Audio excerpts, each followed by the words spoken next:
দিয়ে একটু ঝোল করলাম দেখো।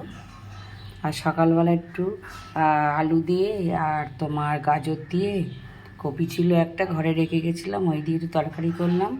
মিস্ত্রি ভাই এসেছিলো, একটু খেতে দিয়েছিলাম, তো ওরা সব কিছু কিনে ঠিনে রেখে দিয়ে গেল, কালকে সকাল থেকে কাজ শুরু করবে। চলো আজকে এই পাঁপড় ভাজা আর তোমার একটু ভাজা রেখেছিলাম ধোকা, আর বেগুন ভাজলাম।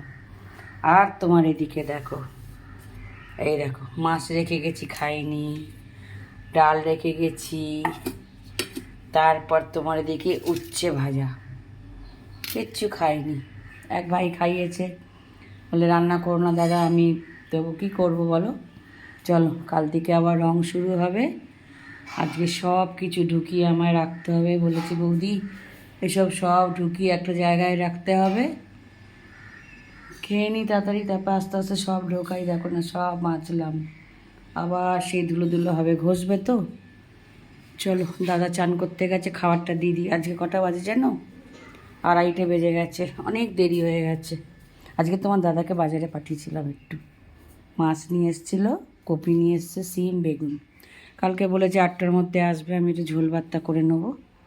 চলো রাখছি, হ্যাঁ বন্ধুরা।